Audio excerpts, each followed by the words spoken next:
If you don't know what stylists mean when they say studio services, listen up, I'm going to explain it to you. By the way, it's not a ridiculous question because unless you are an active stylist, you probably don't know what studio services even means. Studio services is a service that some stores offer, major department stores, Neiman Marcus, Saks Fifth Avenue, Macy's, X, Y, and Z, and even smaller stores like Zara, Old Navy, etc., etc. What it means to do a studio service pull is I walk into Nordstrom, that's one I pull from a lot, and I'm able to grab whatever I want from the store, as many items as I need.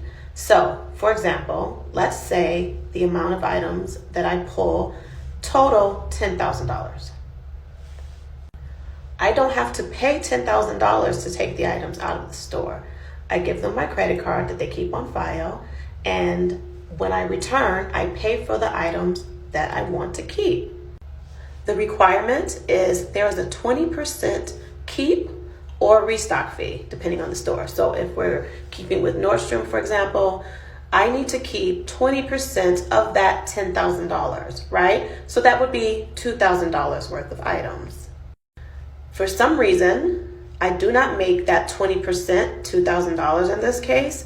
I will then still need to pay that $2,000 because that's mandatory. It's either going to be considered a keep, $2,000 worth of products that you keep for your client or for yourself. I'll give you another tip in a second.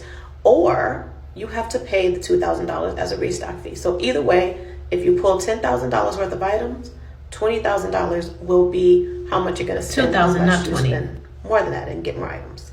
When I am working with a new client, one trick that I use is if I'm going to do a studio service pull, I will make sure I get something in that pull for myself that I know that I love or I know that I need, like a pair of shoes or whatever the case may be. So in the event that the client's keep does not equal the 20%, I'm still covered because I picked something for myself. But I've never really had that happen, but that is just the safety net.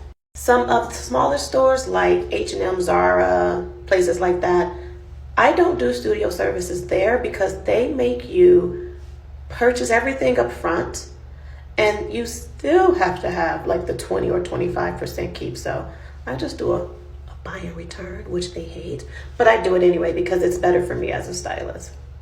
I hope this explains studio services, and if you have any more questions about what it's like to be a stylist or how this world actually works, don't hesitate to ask.